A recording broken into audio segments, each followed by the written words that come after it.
Dia. Prazer estar com vocês mais uma vez. Antes da gente começar, pedir para o homem da oração, o Rui. Rui está por aí, não? Olha lá, falei que era da oração, aí ele me desmentiu. Rui, faz uma oração para a gente começar esse momento, por favor. Nosso Deus, amado, nós te adoramos, falamos. Deus, nossa salvação. Nós te agradecemos, ó Pai, por esta manhã podermos aprender mais de ti.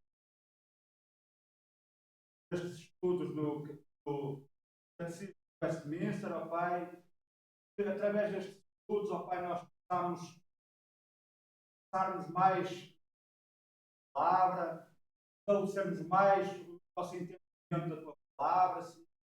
Ó Pai, que nesta manhã o Senhor fala aos nossos corações, que tudo que nós fizermos ao louvor da Pai, nós te agradecemos tudo em nome do nosso Senhor e Salvador. A glória de Deus Trino. Amém. Amém, amém.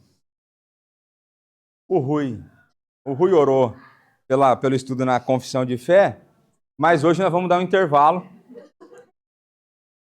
E, na verdade, eu tenho pensado que toda vez que for começar uma série nova de pregações, eu vou dar um panorama do livro que vai estar sendo exposto, né? Eu creio que isso, apesar de não ser fundamental, essencial para entender o conteúdo, eu acredito que traz muita profundidade e riqueza para o texto bíblico. Quando a gente começa a olhar para as coisas dentro do seu contexto histórico, por exemplo, eu creio que isso vai enriquecer bastante o nosso entendimento, né? E aí, a série que nós vamos começar é Peregrinos em um Mundo que Nos Persegue. Né? Eu queria pôr no mundo que nos odeia, mas eu estou muito paz e amor, eu coloquei no mundo que nos persegue, né? E aí eu fui questionado por uma pessoa que eu amo muito, o porquê dessa foto, né? A minha amada esposa falou que não gostou da foto que eu escolhi para a série, né? Eu falei, não, mas tem um motivo, né? Tem um motivo, que lugar é esse? Então, Coliseu. O Coliseu foi o palco do assassinato, da execução de vários dos nossos irmãos na fé. O que é o Coliseu hoje?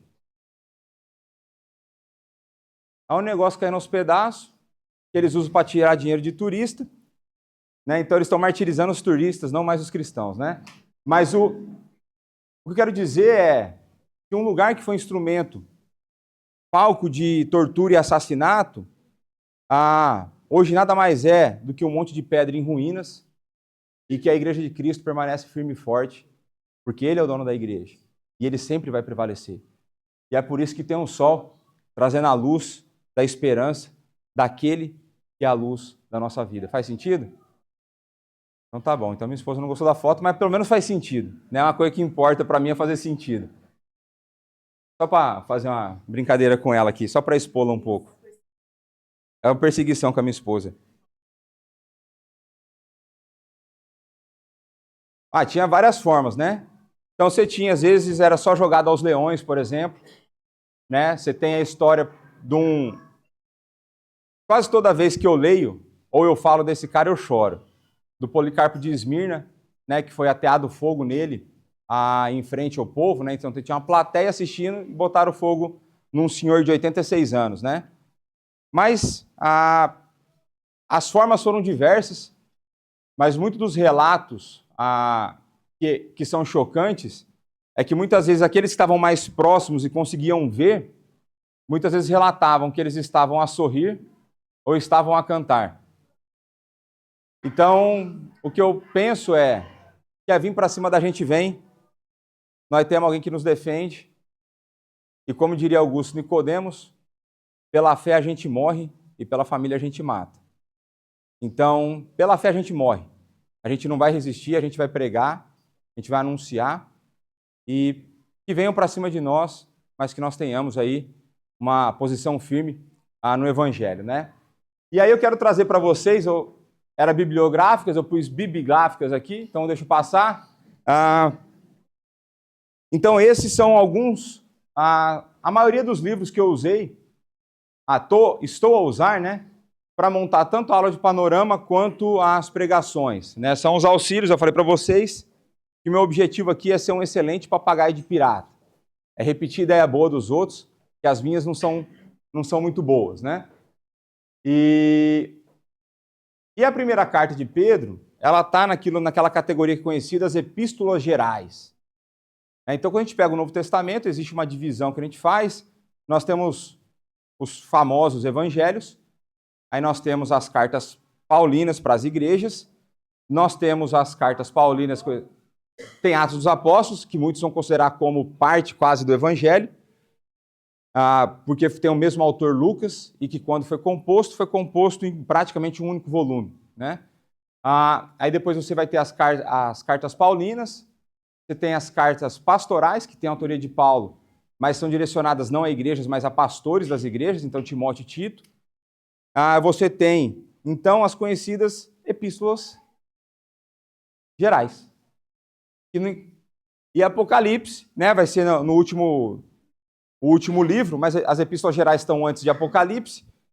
E você tem Hebreus também, né, que não é uma epístola geral, é um negócio mais complicado. Mas o ponto todo é que você tem epístolas que elas foram não direcionadas a uma igreja específica, como Paulo fez à igreja em Éfeso, mas era uma carta que a gente chama de carta circular. A proposta dela é que ela rodasse mesmo a vários locais, né? E aí ela não vai tratar tantos assuntos específicos, como Paulo fazia, de problemas que ele via naquela igreja em específico. Então, essas epístolas gerais lá, Tiago, Pedro, João e Judas. Eu copiei do inglês aqui, vocês me desculpem. Aí, qual que é o objetivo das epístolas gerais? Combater falso ensino. Ele é um guia prático que traz aplicações dos ensinamentos de Jesus para a vida da igreja. Simples. É aquele, no caso Pedro, que viveu com Jesus, foi discípulo de Jesus, levando para a igreja o seguinte, aprendi um monte de coisa aqui. Dentro da realidade que a gente está vivendo, é dessa forma que a gente vai aplicar. É isso que a gente toma de ensinamentos de Cristo e a gente coloca na nossa vida prática, né? Então vamos falar um pouco do autor. De acordo... Aqui vocês vão começar a entender parte das minhas reações. De acordo com Pedro, né, a primeira carta de Pedro 1:1, Pedro é o autor dessa carta. E a igreja primitiva não tem escrúpulos sobre isso. Pedro falou que foi ele? É ele. E a igreja primitiva, no primeiro século, fala assim, foi Pedro que escreveu. É isso que ele quer dizer, que não tem escrúpulos sobre isso. Em sua discussão das duas epístolas de Pedro, Eusébio afirma que 1 Pedro é a única que eu sei ser genuína e reconhecida pelos anciãos antigos. Então, assim, a gente não tem dúvida que foi Pedro que escreveu essa carta. Zero dúvida. Aí, vai surgir um negócio, século XIX, teólogo liberal. Teólogo liberal está para a teologia o que os iluministas estão para o mundo, talvez. Eles vieram com ideias podres para estragar a humanidade. Esses caras, eles começam a questionar o óbvio. A carta está falando que foi Pedro. Aí, surge um cara que vai falar assim, veja, muitos estudiosos estão convencidos de que essa carta é pseudônima. Ou seja, é um nome falso que está atribuído a ela e que por trás tem uma escola petrina, ou seja, juntou um concílio de pessoas. E esses caras talvez tenham sido discípulos de Pedro. E aí eles seguem o ensinamento de Pedro. E esses caras resolveram forjar um documento, escrever uma carta e pôr o nome de Pedro. Está entendendo? É que esses caras têm na cabeça, mas tudo bem. Aí, um argumento comum decorrente da aparente falta de escolaridade de Pedro, de acordo com os evangelhos. Como pode um simples pescador escrever uma carta complexa como essa? Então os caras começam a assumir coisa. Então veja, Pedro era pescador. Então, se ele era pescador, ele não podia escrever uma carta boa. Agora tem um problema, teólogo liberal, para ele estudar, às vezes ele não pensa direito. Agora, quando Pedro é retratado como não sendo uma pessoa instruída, nada tinha a ver com a escolaridade em termos de saber ler e escrever. Tinha a ver com a escolaridade na tradição rabínica. Então chega uma hora, todo menino judeu entrava lá, ia estudando, chegava uma fase da vida que ele tinha assim, você vai continuar avançando porque você tem talento para isso, ou então você é limitado, não faz sentido, vai tocar sua vida. Aí eu vou dar um exemplo. Pedro não seguiu e Paulo seguiu. Então Paulo é instruído no sentido da tradição rabínica. Nada tem a ver com saber ou não saber escrever. Mas eles não estão preocupados com isso. Por quê? Porque eles querem minar a autoridade da escritura e eles nunca vão conseguir. E aí, uma outra coisa que eu acho interessante, quem aqui já concluiu faculdade, coisa do tipo? Tá, então beleza. Quando vocês olham o seu trabalho de conclusão de curso, se você teve que escrever e você olha a redação que você fez quando você tinha 15 anos, existe uma diferença entre esses dois textos ou não? Às vezes tem, né? Se não tiver, conversa conosco. A gente pode caminhar junto. Mas na média tem uma diferença abissal. Hoje eu pego, por exemplo, textos de que eu escrevi no meu primeiro ano do Seminário do Brasil e eu tenho vergonha de estar com o meu nome lá. Eu tenho vergonha. Outro dia eu estava lendo, falo assim, é sério que foi com isso que eu passei na matéria e o professor falou que estava legal? O que isso mostra para nós? Que é possível adquirir conhecimento, não é? E aí, o Pedro que está escrevendo aqui, já está tiozão. A gente vai ver aqui que tinha mais ou menos uns 30 anos que Jesus já tinha ressuscitado. Então, assim, tem uns argumentos que são muito ruins, mas eles são maquiados de verdade. Trazendo uma conversa que eu estava fazendo agora há pouco, é igual foto de Instagram. Você vê a pessoa no Instagram, quando você encontra de verdade, você nem sabe quem é. Por isso que não encontra, tem lá anúncio de procura-se, você não acha a pessoa porque não bate a foto do Instagram com a realidade, né?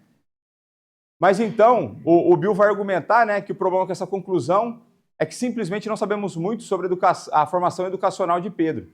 Além disso, Pedro usa um secretário para compor a carta, prática extremamente comum na época.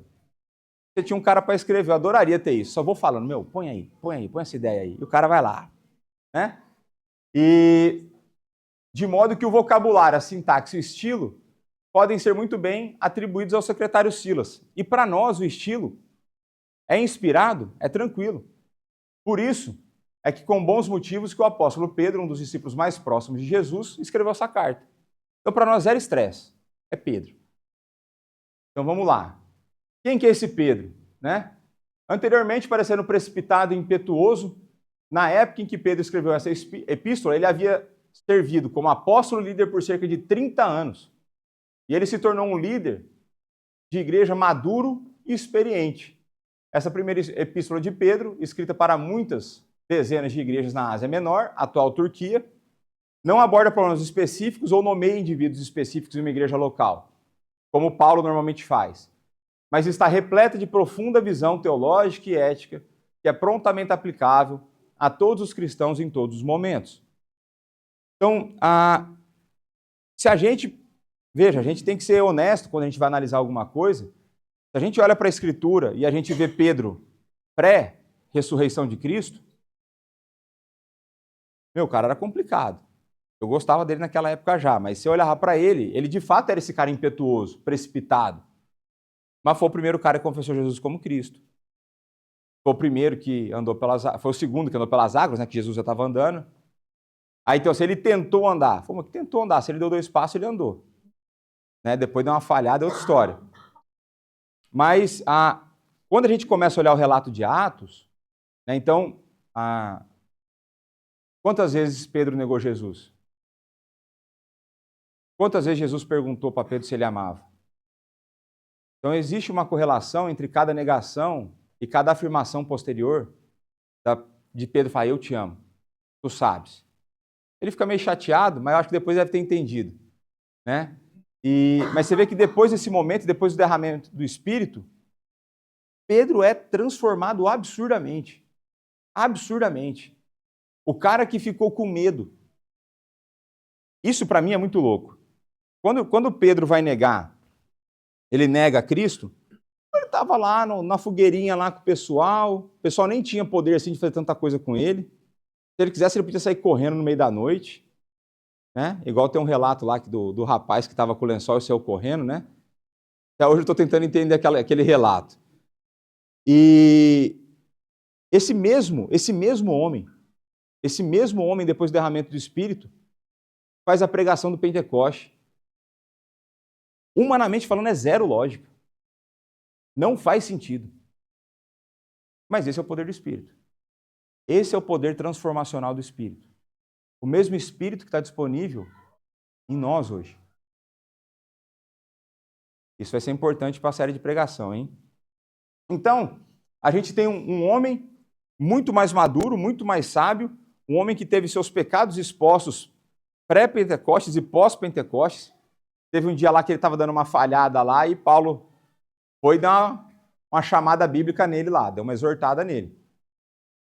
Então, mas ele foi o líder dos apóstolos, todos os evangelhos colocam ele em primeiro lugar. Ele sempre é o primeiro nas listas, demonstrando a proeminência dele. É ele quem faz os discursos. É ele. Olha isso. Quem foi apóstolo aos gentios? Paulo. É o que a gente entende, certo? Porque Paulo fala isso. Quem abriu a porta para os gentios? Pedro. Então, veja, um homem extremamente importante para a nossa fé, né? Então, quando a gente olha para o público original, a gente vai ver na pregação hoje, no primeiro verso, que o público é referenciado como eleitos que são forasteiros. Então, esse termo, o significado literal desses termos são pessoas que vivem em condições sociais especificamente baixas. A palavra aqui traduziu estrangeiro, mas estrangeiro, forasteiro, refere-se a pessoas que residem em determinado lugar, sem a proteção legal e sem direitos previstos para os cidadãos. Sou tipo eu hoje. A AIMA não me atende, eu tenho meu visto, mas não consigo abrir uma conta de banco, por exemplo. Vim legalizado, pagamos o visto, mas eu estou aqui, ó. Estou na especificamente baixa, que eu não sou ninguém aqui em Portugal. Tenho um NIF lá mais ou menos, mas eu não consigo abrir uma conta. Eu nem estou cadastrado no sistema de saúde ainda, né? Mas, vamos lá, sem proteção legal, direitos previstos. A palavra grega forasteiros refere-se a pessoas que residem em um lugar, mas que permanecem lá apenas por um breve período de tempo. E a gente vai ver que essa ideia de forasteiro é uma ideia muito importante para a fé cristã, porque ela é muito importante ao longo de toda a Escritura. A gente vai ver que nós não fomos criados e não fomos chamados para pensar somente no aqui e agora. O desejo e a inclinação do nosso coração tem que ser no depois. A gente tem que viver no aqui e agora, e aí vai ser a conversa toda da pregação, mas o ponto é, o nosso coração tem que desejar algo maior. Nós fomos criados para algo maior. Nós fomos criados para viver uma vida de perfeita comunhão com Deus. E isso foi estragado, destruído pelos nossos pais, com a entrada do pecado de Adão e Eva. Então, nesse mundo, a gente vai ver que nós somos, então, forasteiros. E aí esse público original, ele está vivendo numa época, eu já estou antecipando a questão da data, na década de 60, e é quando acontece a primeira perseguição significativa aos cristãos. Uma coisa importante quando a gente fala de perseguição aos cristãos no Império Romano, a gente precisa entender que essas perseguições não ocorreram em mesma intensidade, elas não foram constantes, ou seja, não foi todo o tempo no Império Romano que a perseguição aconteceu, e a perseguição nem sempre veio só do Império Romano. Então, no começo, a perseguição que acontecia com os nossos irmãos vinha dos judeus. Então, mas, durante o império desse abençoado aqui de Nero, é quando a gente tem a primeira perseguição significativa. Né? A gente tem... Veja, eu queria que esse cara tivesse sido trasladado, o autor dessa frase. A perseguição foi de curta duração, eu queria que ele tivesse lá, para falar que 4 anos é pouco. Então o pessoal, quando eu fui para o mestrado, falou, não, rapidinho você sai. Né? Só 3 anos. Falei, meu amigo, para quem está sob tortura, 10 segundos é muito tempo. Né? Então, assim, ela pode ter sido de curta duração, no nosso conceito de tempo, que a gente está fora do sofrimento, mas ela foi intensa, ela se concentrou em Roma, então, veja, não era toda a cidade que acontecia do mesmo jeito. E os caras não conseguiam controlar, pensa, não tinha um WhatsApp, não tinha Instagram, você dá notícia, ligar, a ordem nova agora é persegue os cristãos. Não era tão fácil. Não era tão simples assim orquestrar uma perseguição contra os cristãos, mas na capital dava. Tanto dava que Nero teve uma ideia maravilhosa. Tinha uma parte de Roma que Nero queria dar uma renovada, queria renovar, como se alguém se revoltasse com o centro do porto. Ele estava cansado daquelas coisas. E aí ele falou assim, eu tive uma ideia brilhante, botar fogo. Sou uma pessoa normal, centrada, bem equilibrada, vou botar fogo em Roma. E aí, com o fogo destruindo, eu ainda saio como salvador renovando o negócio, certo? E ele faz isso, de fato, só que ele não podia levar a culpa. Nem parece com política atual. Aí o que ele faz? Põe a culpa nos cristãos. Então os cristãos viram bode expiatório do incêndio de Roma. Aí você vai querer perseguir esse povo, né? E agora, vocês acham que essa perseguição que acontece aí na década de 60, vocês acham que tem como a gente fazer alguma relação com a Grande Comissão? Pergunta meio nada a ver. Quando a gente pensa, né, a gente vai lá em Atos, Jesus Cristo em Atos 1:8 vai falar que recebereis poder ao descer sobre o vosso Espírito Santo, sereis minhas testemunhas. O que o povo fez quando o Espírito veio em Atos 2? Resolveu ficar no clube social. A igreja primitiva era muito legal. Todo mundo queria se ajudar, todo mundo estava preocupado um com o outro. Estava tendo, imagina, os discípulos tudo ensinando as coisas ali. Estava legal viver ali. Não parece nada com a nossa igreja. Mas estava legal lá viver, clube social, fechadinho no meu canto. A igreja crescendo, estava numa mega church, 5, 6 mil membros ali. Aí você, é assim que funciona? Vocês não vão obedecer? Aí vem Atos 6, 7, onde o diácono dos sonhos, Estevão, aparece. O homem que vai e recita a história bíblica inteira e esfrega na cara dos fariseus, vocês mataram Jesus Cristo, vocês são assassinos. É maravilhoso, é maravilhoso. E a face dele brilhava, e ele olha para o céu, vê Jesus Cristo, e o povo fica doido e parte para cima dele e mata. Primeiro martirizado ali. E a partir disso, que acontece, diz o texto de Atos, a igreja se espalha, exceto os apóstolos. Por onde eles iam, eles anunciavam as boas novas. Então, meio que não faz por bem e vai na marra. Né? Então, eu acho que talvez, né, se a gente pensar para onde esses homens imigraram, né, eles estão aqui falando de Turquia. Está falando de Oriente Médio, finalzinho da Europa e Oriente Médio. Né? Depois o pessoal vem falar que cristianismo é uma religião ocidental. Eu amo esses caras que estudam geografia. Mas vamos lá. E aí, os leitores viviam no ponto Galácia, Capadócia, Ásia e Bitínia. 5 nomes que descrevem 4 províncias romanas ao sul do Mar Negro, no que hoje é chamado de Ásia Menor, principalmente na Turquia moderna. Né? Pedro escreve as igrejas, em grande parte, composta por gentios. Isso aqui é uma suposição. Né? A gente não tinha hall de membros, a igreja deles não tinha um marco, fazendo o controle do hall de membros e um backup no Google Drive. Né? Então a gente não consegue saber, mas tudo dá a entender, pela forma como está relatado, que era uma igreja que tinha a maioria de gentios, não era só gentios. Então tinha gente de origem judaica também. Embora não tenhamos certeza da fonte precisa de seu sofrimento, é bastante claro que essas igrejas estão sofrendo um ostracismo social significativo. É provável que a cristandade, neste momento, tenha sofrido perseguição de geral de várias frentes. Suas comunidades, parentes, judeus hostis e até mesmo sua própria família. Então a ideia aqui, eu acredito que há indícios, sim, de que eles estavam sofrendo por conta da sua fé. Eles estavam vivendo de um modo completamente contraintuitivo e completamente contrário aos valores do Império Romano. Era tão contrário que o Império Romano os considerava como ateus, porque eles não se sujeitavam ao imperador como um deus. Então, quando ele fala desse ostracismo social significativo, a gente pode ser perseguido de várias formas. A gente pode ser perseguido de várias formas.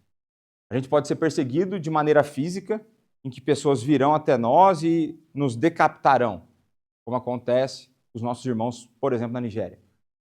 A gente pode ser perseguido igual foi com Paulo, vai levar uma surra lá e depois vai continuar vivo. Mas a gente pode ser perseguido, por exemplo, político e socialmente.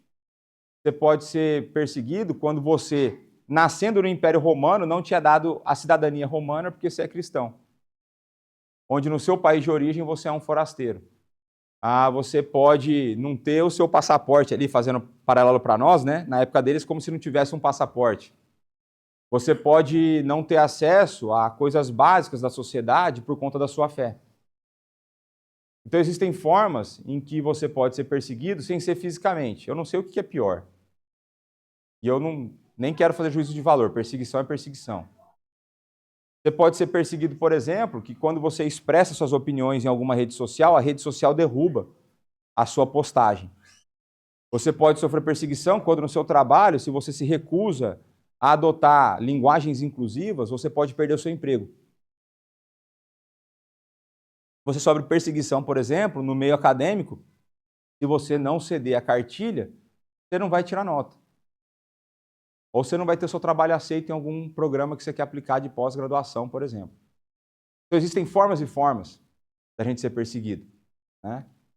Talvez o pessoal tema mais a perseguição física, porque essas outras, se você viver uma vida meia boca e fizer uma adoção parcial de valores, você vai acreditar que você é crente, você vai ser aceito pela sociedade.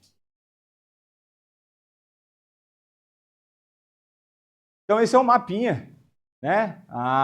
Aqui nós temos a nossa amada Itália, aqui a Grécia e aqui a região para onde as cartas foram enviadas. As cartas estão aqui e eu vou antecipar que Pedro está escrevendo daqui. Então, CTT aqui, teve que trabalhar. FedEx aqui, né? Sei lá, né? Teve que trabalhar. Foi uma distribuição interessante aí. Então, data e ocasião. Então, Pedro escreve da Babilônia, é uma forma de você fugir da perseguição, né? Se referenciando a Roma. Pedro provavelmente chega a Roma nos anos 60 e é martirizado alguns anos depois, por volta do ano 65. Né? Então, Pedro, a gente tem registro que no ano de 65 ele é então martirizado. E aí, o autor fazendo conta aqui, porque tem uma hora que o cara quer quase chegar no mês que a carta foi escrita. Para mim está tranquilo, começo da década de 60. Eu vivo com isso, zero estresse. Ele fala, não, mas se ele escreveu segundo a carta de Pedro e ele morreu em 65, então a gente tem que pôr aqui entre 60 e 62, porque tem que sobrar o tempo dele escrever a segunda, né? Os caras vão fazendo a matemática. Começo da década de 60. Já estamos resolvidos. E qual que é o propósito, então, dessa carta, né? Quando a audiência de 1 Pedro se comprometeu com Cristo, isso veio com um preço alto. Inevitavelmente, esses cristãos recém-formados se viram em desacordo com seus amigos, colegas de trabalho, familiares e governo. Pouco depois de sua conversão, os leitores de Pedro entraram em confronto com o mundo ao seu redor. E o confronto não é que os cristãos partiram para cima. Confronto de forma de viver, maneira de pensar. Então, a primeira carta de Pedro foi escrita principalmente para abordar essa reviravolta, né? Esse preço alto que veio com a fé. Talvez esses cristãos gentios não tenham antecipado tal sofrimento quando abraçaram o evangelho. Às vezes a gente não antecipa as coisas que vêm, né, Marco? A gente não antecipa. De qualquer forma, Pedro conforta esses crentes da Ásia Menor, lembrando de que sua fé passará por severas provas, mas isso dará lugar ao descanso eterno no céu. Então, para nós, o tempo presente, ele vai ser sempre passageiro e, de uma certa forma, só de uma certa forma, ele é insignificante. O que eu quero dizer com isso? Não é o tempo presente que dita o que nós cremos, não é o tempo presente que dita a maneira que eu me sinto e a maneira como eu vivo, não é o tempo presente o meu destino final. O tempo presente é passageiro e meu coração tem que estar setado, formatado, apontado para as coisas futuras. Nós somos um povo, assim como foram os nossos irmãos do Antigo Testamento, que boa parte da nossa fé está voltada em olhar para frente, é para o futuro. Os nossos irmãos do Antigo Testamento só olhavam para frente, porque Jesus estava por vir. A gente olha para trás lembrando que ele veio e na certeza de que ele voltará. Então, é essa a maneira, ou como diria meu amigo Lucas, é esse o mindset. Essa é a maneira que nós temos que pensar. A gente tem que pensar ciente de que o tempo presente não define quem nós somos. E se ele não define quem nós somos, ele não define a maneira como eu vivo. Tá certo?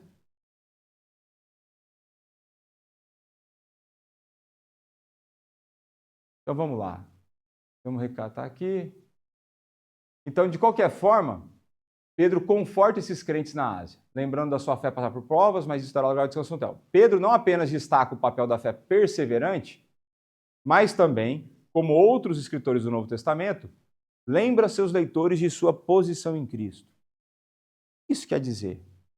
Isso quer dizer que uma das coisas mais importantes para que nós vivamos bem no tempo presente é a gente lembrar que a nossa identidade está naquele que nos salvou. A nossa identidade não está nas circunstâncias. A nossa identidade não está nos pecados que nós cometemos. A nossa identidade não está na profissão que nós temos. A nossa identidade não está no status ou na posição que nós ocupamos dentro da igreja. A nossa identidade está em Cristo. E se está em Cristo, a gente é uma nova criação, a gente é uma nova criatura. As coisas passadas ficaram, eis que tudo se fez novo. E aí, com essa mentalidade de que em Cristo nós temos a nossa identidade, a gente está pronto para viver no mundo que nos persegue. Se eu tenho certeza que o time que eu jogo ganha, por que eu vou ter medo da guerra que eu estou entrando? Entendeu? Tá com Jesus é completamente diferente de torcer para o Corinthians. Né? Completamente diferente de torcer para o Porto na fase atual.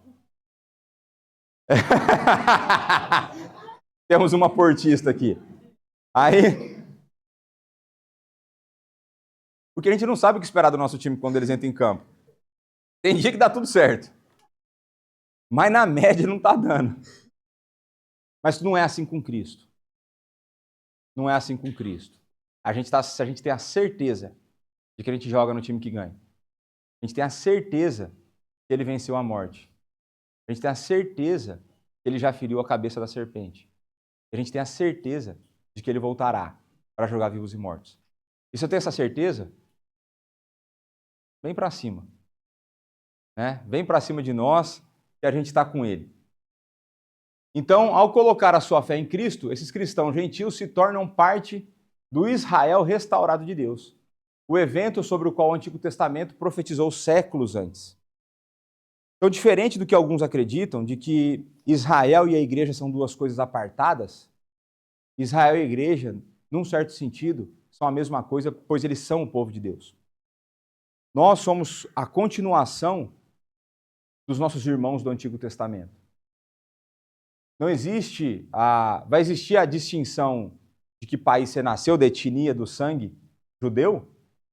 Talvez alguns de nós até tenhamos, mas o ponto é que a casa de Deus e o povo de Deus é uma só. E se eu faço, por exemplo, essa cirurgia que eu separo os dois, eu não tenho direito de usar o antigo.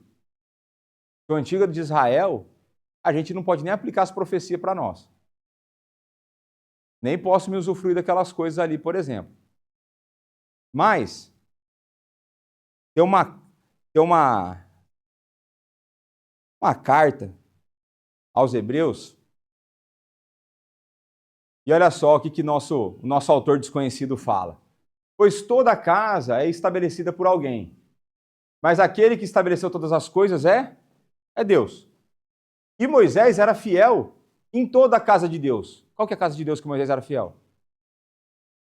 Israel. Certo?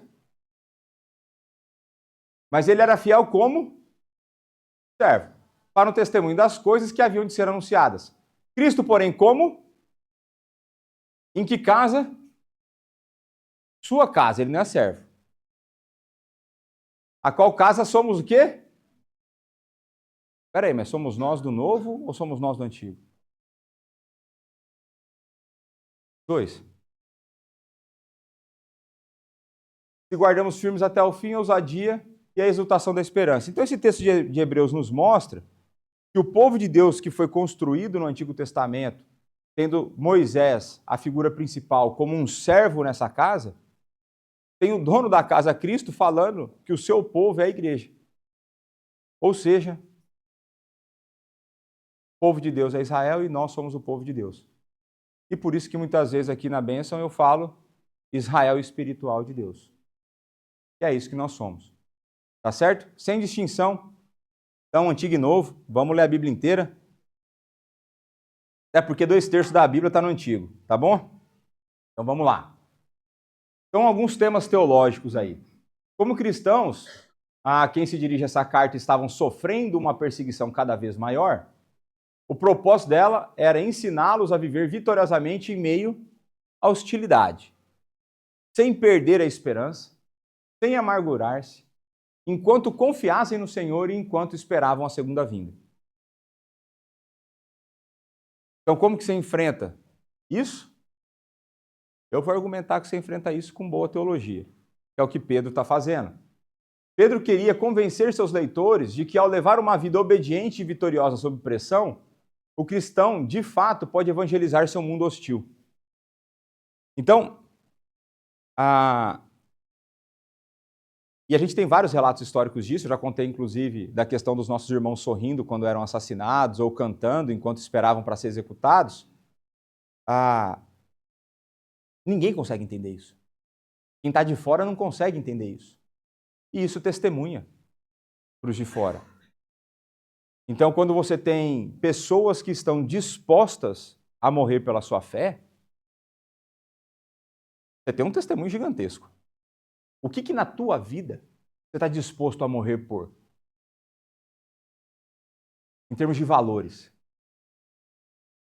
Se você for pai, você vai pelo meu filho. Né? Agora, e por valores? Que valores vocês estão dispostos a morrer? O dia que você tiver algo que você fala assim, estou disposto a morrer por isso, aí tem algo que você vai viver por aquilo e que você vai testemunhar daquilo. Enquanto você não tiver, seu comprometimento vai ser meia boca, mas não vai ser 100%, e a hora que o negócio apertar, você não vai aguentar. Mas é por isso que a gente conta com a graça, né? Mas, Pedro, então, ele vai trabalhar teologicamente o como encorajar, o como fortalecer a igreja nessa situação. Vou guardar, tem uma frase que eu vou falar na pregação. Então, os cristãos são constantemente expostos a um sistema de mundo, e aqui são contribuições do MacArthur, tá? Cuja energia vem de Satanás e seus demônios, cujos esforços consistem em desacreditar a igreja e destruir a sua credibilidade e integridade. Então, o que o MacArthur está falando é, existe um sistema movido por Satanás em que a ideia dele é acabar com a igreja. Vai conseguir? Não vai conseguir. Não vai conseguir. Inclusive porque o texto bíblico diz que as porta é arma de defesa ou é arma de ataque? Então quem está atacando somos nós. É a gente que está arrebentando com o inferno quando a gente está evangelizando, quando a igreja está crescendo. E o inferno não vai aguentar. É Jesus que vai à frente. É o Espírito que usa a palavra e os crentes para que corações sejam transformados e o inferno seja assaltado. E os planos de Satanás sejam frustrados. Mas é de fato, se você olhar para o sistema, existe então esse esquema articulado ou não articulado, mas existe um sistema que é contra a fé cristã. Eu já falei isso aqui, mas eu acho que é tão claro esse exemplo que não tem como negar. Não é incomum no Brasil ou aqui ou nos Estados Unidos, que são 3 países que eu tive oportunidade de morar, que os cristãos são taxados como propagadores de ódio. Certo? Discurso de ódio. Vocês são pessoas antiquadas, que abraçaram uma ideia antiga, que não souberam evoluir com o tempo, e porque vocês creem nisso, vocês odeiam tudo e todos. E todes. Tá entendendo? E aí, nesse processo, nós somos acusados de ódio sem levantar a mão para ninguém. Só falando eu não concordo. Mas aí você tem o Estado Islâmico, você tem o Islã, em que o Islã promove diariamente o assassinato de homossexuais.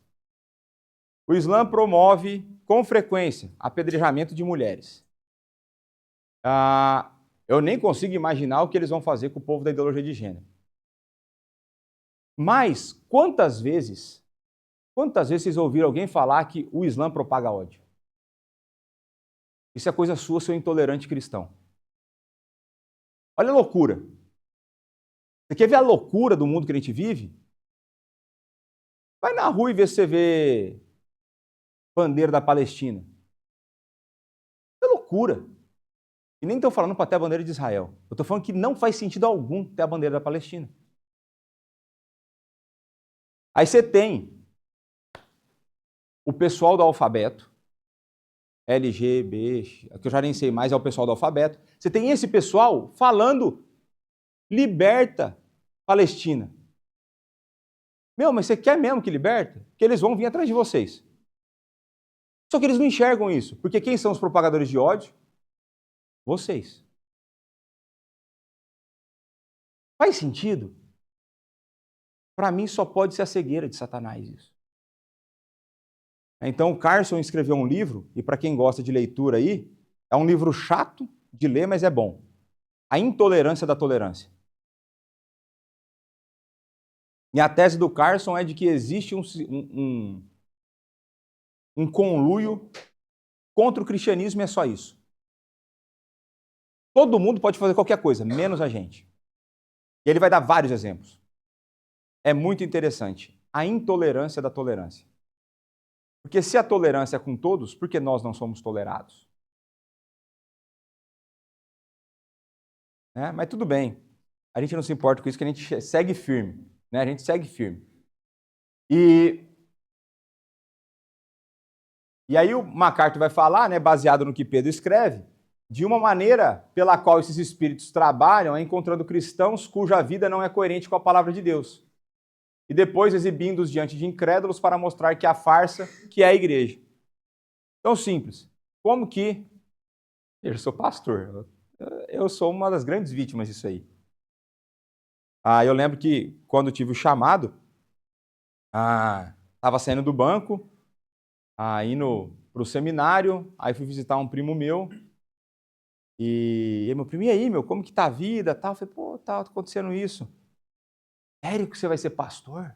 E basicamente só meu pai, minha mãe e eu ali que somos crentes, Dos dois lados, assim, Falei, ele finalmente, eu vou ter um primo rico. Falei, não. Eu falei pastor, não falei o ladrão da televisão. Eu não sou igual àqueles. Eu não estou falando desses usurpadores da fé. Eu não estou falando do cara que mercadeja a fé, que vende a espátula para a construção prosperar. Eu não sou esses caras. Eu falei, não, eu sou pastor presbiteriano, E aí nós não temos esses negócios. Eu brinco com o conselho, eu falei, não vou andar de jatinho, Né? Não vai, a não ser que vocês queiram me ajudar, mas a chance é baixa. A chance é baixa e tal. Mas a gente sofre porque existem pessoas que usam o nome do evangelho e quando elas usam o nome do evangelho e elas vivem vida não coerente. Aí é tempo de reavaliação.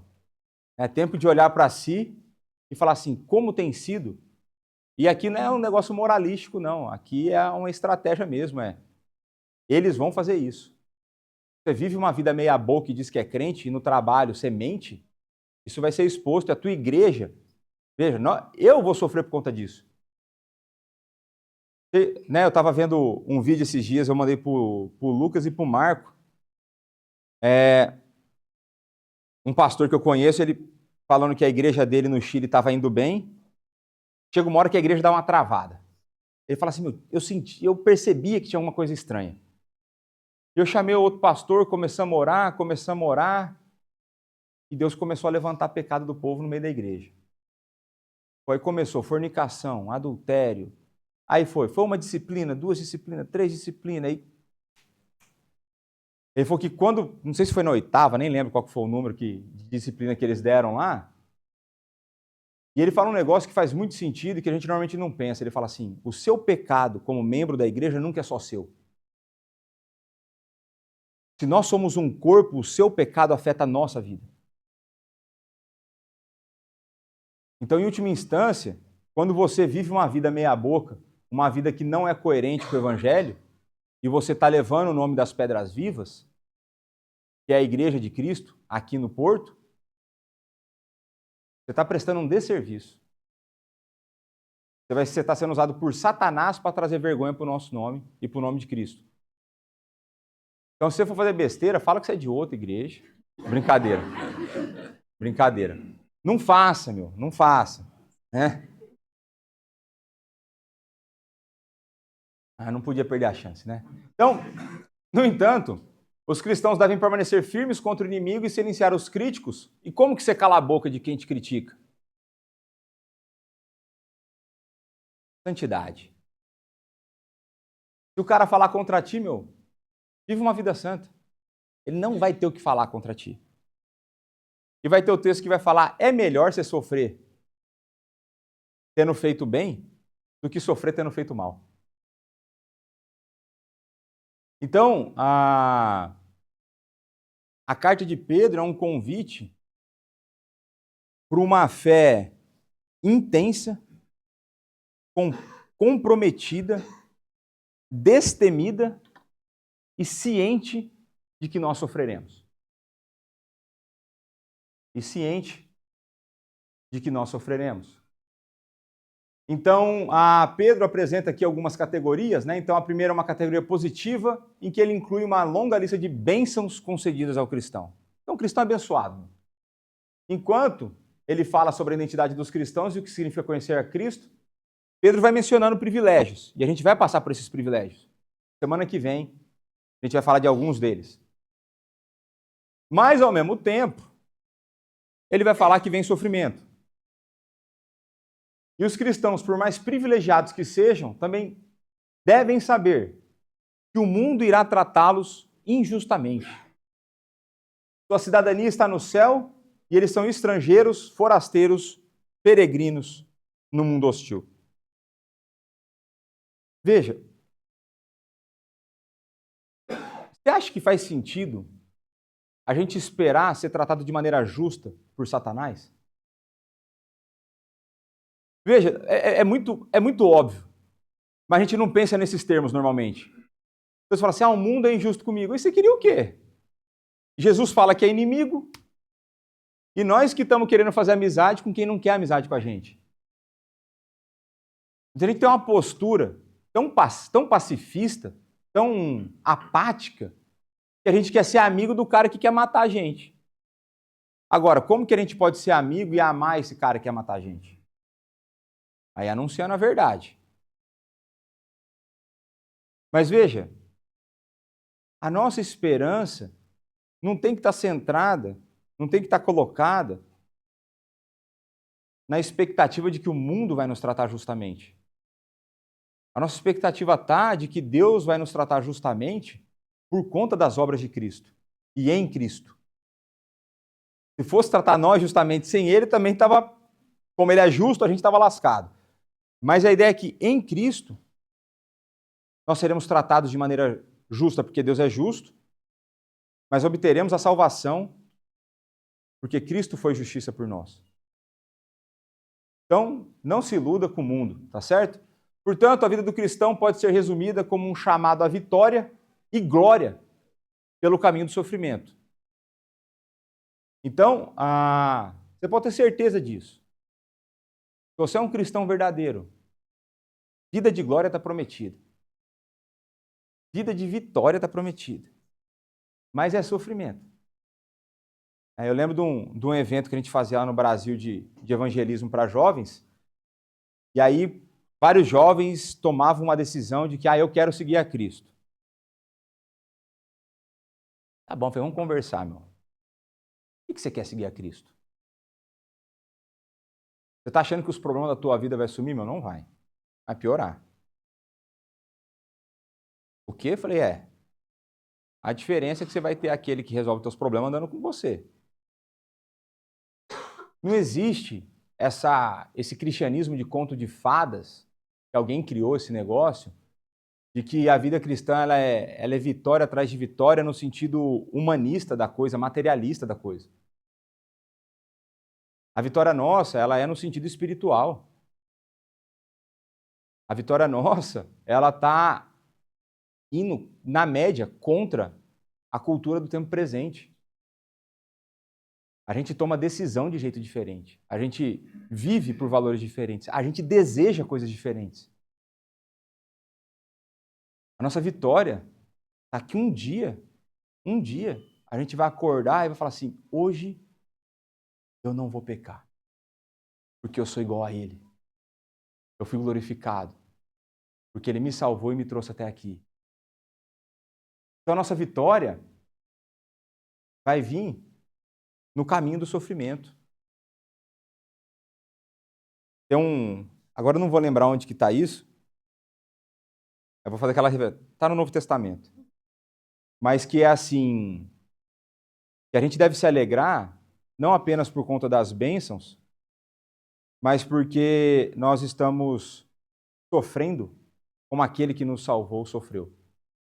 Então a gente torna co-participante dos sofrimentos de Cristo. E isso é privilégio. A hora que a gente se desfizer dessa mentalidade de que sofrimento é essencialmente ruim, eu não falei que eu quero ficar sofrendo. Vocês me conhecem que eu gosto de conforto, quero ficar de boa, não quero ter estresse na minha vida, não quero nada disso. Mas o sofrimento não é essencialmente ruim. O sofrimento é a maneira que Deus usa para trabalhar na nossa vida, porque a gente não aprende, na média, com as coisas boas. A gente é meio teimoso, né? Então, se Cristo precisou sofrer, parte de estar em Cristo é viver os sofrimentos que ele viveu. Então, o chamado ao cristianismo não é um chamado à zona de conforto, não é um chamado ao comodismo. O chamado ao cristianismo é para que nós sejamos pessoas comprometidas com aquele que nos salvou, movidos pelo Espírito Santo, a viver uma vida ousada num mundo que nos odeia. E nos odeia, eles odeiam o nosso Salvador. Não é porque você você não está nem aí. É porque eles são em rebelião contra o nosso Deus. Então, assim a pergunta que Pedro responde nessa epístola é como os cristãos devem lidar com a hostilidade, né? Aí ele põe assim, a resposta enfatiza verdades práticas e concentra-se em Jesus como modelo de quem manteve uma postura triunfante em meio à hostilidade, né? E eu grifei, pus em negrito e pus uma interrogação, que eu discordo disso que ele está falando. Cristo não é só um modelo.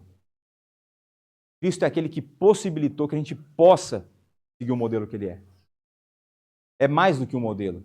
Ele é um salvador. Ele é aquele que transforma pescador amedrontado em um apóstolo destemido. É mais do que um modelo. Ele é aquele que mandou o Espírito para que pessoas como nós sejamos transformados e vivamos uma vida abundante e corajosa no mundo hostil. Então, que Deus nos abençoe, nos perdoe pelas nossas fraquezas e nos enche de coragem para viver essa vida.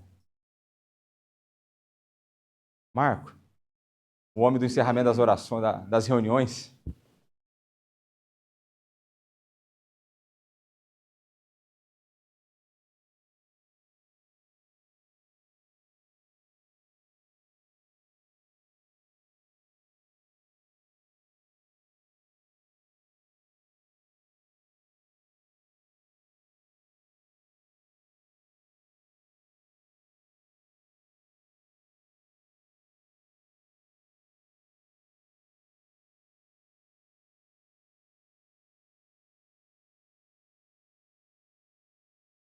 Amém, amém.